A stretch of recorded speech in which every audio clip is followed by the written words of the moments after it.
C'est sûr que tout se passe assez tard dans le jazz. On est considéré comme jeune musicien ou jeune talent jusqu'à 40-45 ans. C'est un peu, c'est un peu étrange.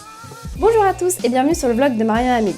Aujourd'hui, Anne Passeo, Marion Rampal et Paul Jarret, ainsi que Fanny Pagès, sont réunis dans cette vidéo pour nous parler de leur processus de création scénique. Et oui, car voir un spectacle de jazz, ce n'est pas seulement écouter de la musique, mais aussi voir toute une mise en scène. Avant de leur laisser de la parole, je vous invite à suivre notre compte Instagram pour découvrir quelques pépites de nos interviews. Tout de suite, à toi Marion. Bonjour, je suis Fanny Pagès, directrice de l'Astrada à Marciac, scène conventionnée, art en territoire, mention jazz. Bonjour, je suis Marion Rampal, je suis chanteuse et j'écris des chansons aussi. Je m'appelle Paul Jarret, je suis guitariste, compositeur, directeur artistique. Je m'appelle Anne Passeo, je suis batteuse et compositrice. À l'Astrada, vous accueillez donc des artistes en résidence, vous ne les programmez pas seulement. J'aurais voulu savoir déjà, qu'est-ce qu'une résidence, mais aussi pourquoi il est si important de travailler la scène et pas seulement le jeu musical. Une résidence, c'est un temps de travail payé, rémunéré pour l'artiste, pour créer son objet scénique. C'est de cette façon-là qu'on procède et qu'on accueille ensuite les groupes au plateau sur une durée moyenne qui va de 5 jours à, pour certains, un petit peu plus, ça peut aller jusqu'à 10 jours. Et ensuite, il y a d'autres temps qu'on appelle de la mise à disposition ou de l'accueil en résidence, où là, on met à disposition notre lieu, nos moyens techniques, où on accueille, donc avec une prise en charge, hébergement, repas, les artistes pour qu'ils puissent travailler au plateau. Et pourquoi il est important de travailler au plateau et pas seulement en studio de répétition, par exemple. Alors là, c'est vraiment une question d'étape de projet artistique et de là où on veut amener son projet. Le projet, on peut arriver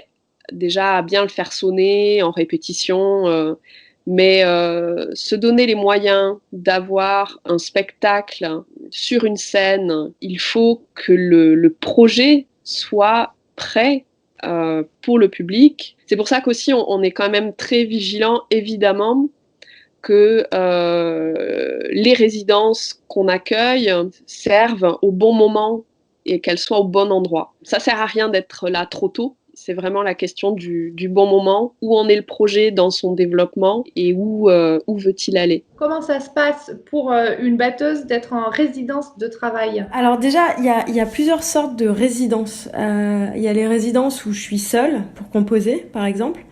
Donc où je suis en gros seule avec un piano et une batterie et là je vais écrire de la musique. Et après il y a les résidences qu'on appelle les résidences de création qui sont avec le groupe. Et les résidences avec le groupe, bah voilà, on arrive tous dans un lieu, on s'installe, on fait le son pour bien s'entendre.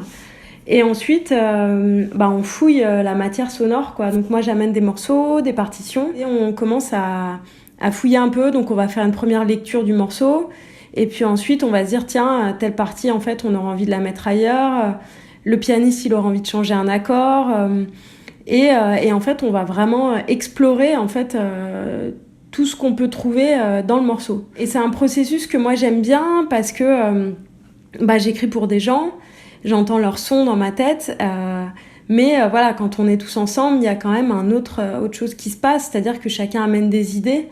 Et puis c'est vrai que moi, je fonctionne aussi beaucoup de manière collégiale. Enfin, je suis pas une leaduse tyrannique qui impose tout et je trouve que ce qui fait aussi la force d'un groupe, c'est que chacun amène ce qu'il est et ce qu'il a à dire et du coup c'est vrai que je laisse une grande place aux propositions des autres musiciens parce que pour moi c'est ça qui est intéressant aussi, c'est qu'ils amènent chacun leurs pattes, leurs idées, leur personnalité. Avec PJ5, un groupe qui existe depuis une dizaine d'années, vous avez travaillé sur une nouvelle création qui s'appelle Ensemble, avec un dispositif scénique, lumière, vidéo. D'où vous vient cette envie de construire un véritable dispositif scénique? La musique de PJ5 a un côté visuel et c'est ça qui m'a donné l'envie de développer ça sur scène et de donner une dimension aussi à spectacle, pas seulement concert, mais spectacle aussi visuel avec ce groupe.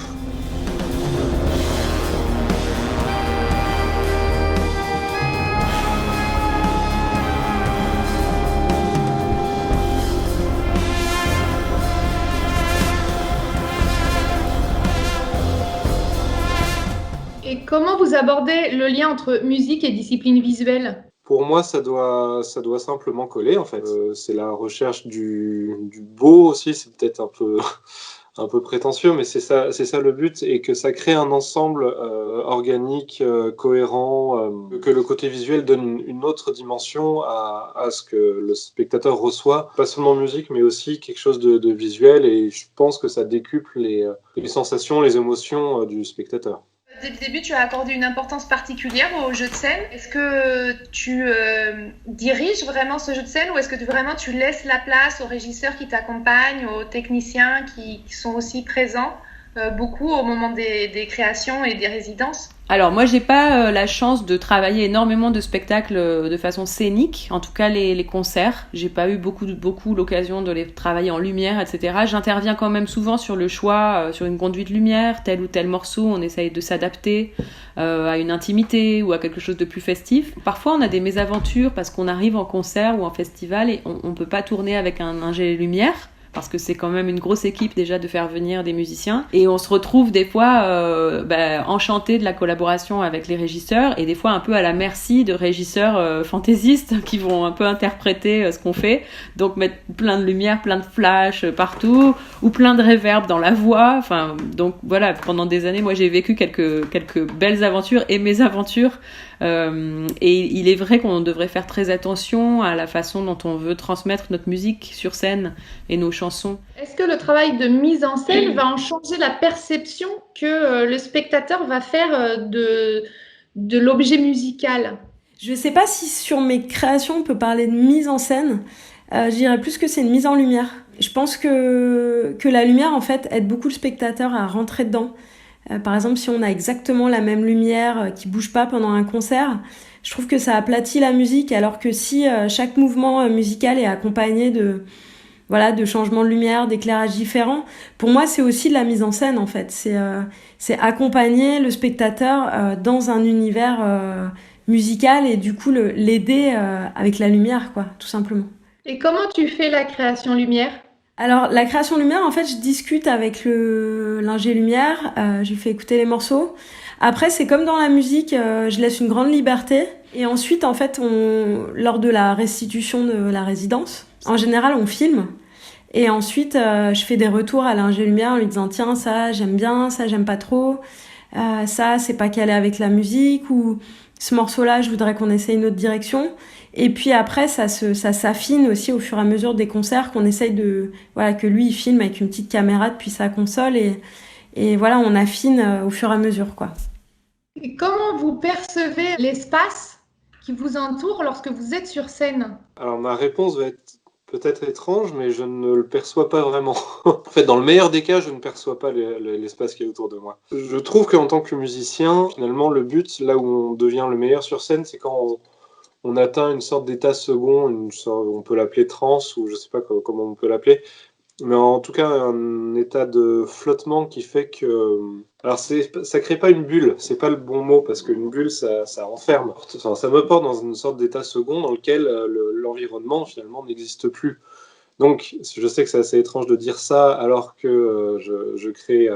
Des spectacles qui ont aussi une dimension visuelle. J'ai conscience que le spectateur voit tout ça dans son ensemble. Et finalement, moi, je suis un des acteurs de ce spectacle-là. Et finalement, si moi, je ne perçois pas, en tout cas pas consciemment, tous les éléments qui m'entourent, c'est pas grave parce que ça va servir de toute façon le résultat musical et visuel.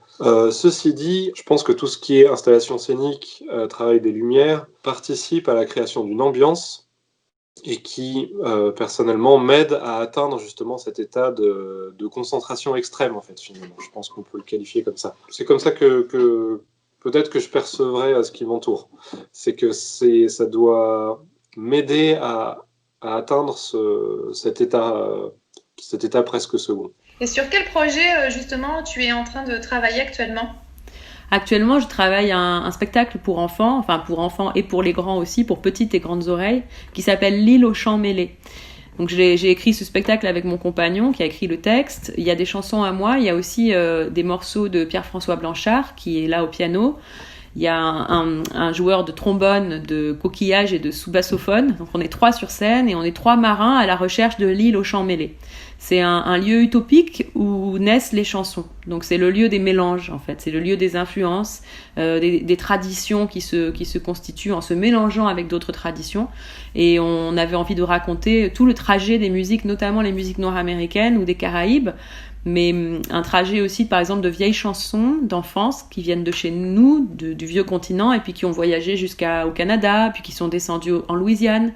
Et comment une mamie créole louisianaise, elle peut nous chanter à la Clairefontaine, mais avec un tout autre style, un autre rythme, parce que, qui est marqué par l'histoire de ses traditions à elle. C'est un spectacle qui raconte un peu ma quête à moi, de chercher l'endroit où naissent les chansons, l'endroit où on peut mélanger les musiques sans les dénaturer, ou en faisant peut-être apparaître parfois leur vraie nature, qui est celle du mélange et du métissage.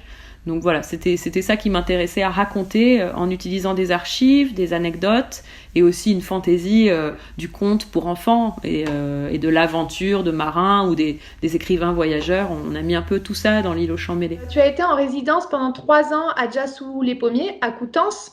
Et le fruit de cette résidence, c'est Chamanesque, un projet dans lequel tu explores l'univers spirituel du chamanisme. Et est-ce qu'on peut dire justement que cette période de travail qui a été assez longue a vraiment permis un travail qui n'aurait pas pu se faire sur un temps plus court? C'est vrai que moi j'ai été en résidence 3 ans à Dja-sous-les-Pommiers. Alors là c'est encore une autre forme de résidence, c'est-à-dire que j'y allais à peu près une fois par mois, une semaine, 3 jours, 2 semaines. Après Chaman,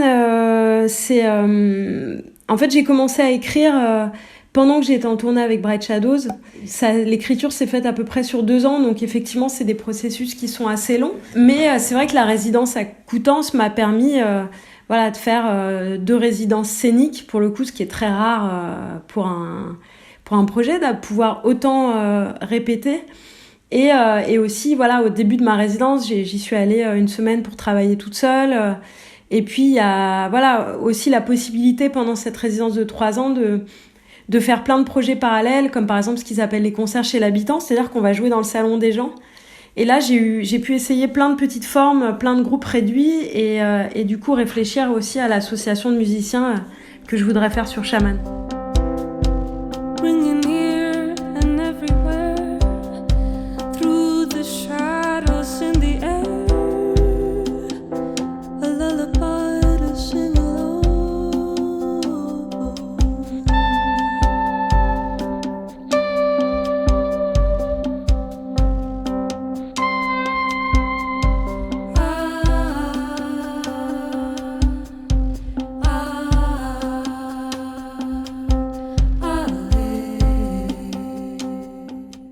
En général, le jazz en France a suffisamment d'espace de création et d'expression? Alors non, malheureusement, je crois que pas assez, parce que si on a pourtant un bon tissu de salles de spectacle en France, hein, puisqu'on a un maillage extrêmement dense de lieux labellisés et conventionnés. Malgré ça, je trouve que le jazz est encore une esthétique sous-représentée, qui est souvent plutôt présent en fait dans des scènes extrêmement spécifiques, vraiment dédiées au jazz. Et c'est vrai qu'on constate qu'il y a un tissu qui est très engagé pour le jazz, mais qui est malheureusement pas suffisamment, je pense, présent au sein des scènes pluridisciplinaires. Il n'y a pas tellement de raisons à ça. Hein. Je crois qu'il y a avant tout peut-être soit une méconnaissance, soit une crainte toujours de ce que le public pourrait penser de la musique jazz, hein, qui parfois, à tort, passer pour une musique trop savante, trop exigeante, une musique peut-être de l'entre-soi, alors que cette musique ne cesse de changer, d'évoluer avec son temps. Les jeunes musiciens aujourd'hui de la scène jazz sont évidemment des gens comme vous et moi qui écoutent du rock, du hip-hop, de la chanson, et en fait leurs créations sont évidemment, je dirais pas inspirés directement, mais en tout cas baignent inévitablement dans toutes ces esthétiques-là, et on le retrouve. Et donc, je crois qu'aujourd'hui, les gens seraient fort surpris en écoutant du jazz de s'apercevoir que oui, c'est aussi du jazz. Moi, je me sens souvent frustrée, je pense, du manque de temps de travail au plateau. Et on rencontre des conditions très différentes d'un concert à l'autre.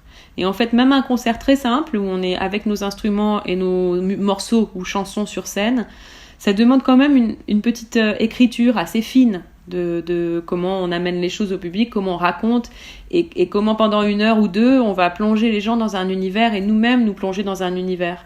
Et je sais qu'au fil de mes études, j'ai fait des études plutôt de jazz, mais j'ai aussi un peu étudié le théâtre, et j'ai manqué de ce rapport comme ça à la scène, à la présentation sur scène, et souvent ça intervient un peu tard dans le cursus d'un musicien, et ça serait formidable d'avoir un peu plus l'occasion de travailler ces formes-là, mais c'est ce qui se fait déjà dans le jazz en France. Il y a beaucoup de collaborations maintenant entre le jazz, la danse, ou en tout cas la lumière, on met mieux en scène les choses, et il faut aller vers là et profiter de la richesse aussi créative en France pour que le jazz aille de plus en plus dans ce sens-là, quoi. Merci beaucoup d'avoir suivi cette vidéo, on espère comme d'habitude qu'elle vous a plu. Si c'est le cas, laissez-nous un commentaire, lâchez-nous un petit pouce, abonnez-vous à notre chaîne YouTube et surtout à la semaine prochaine.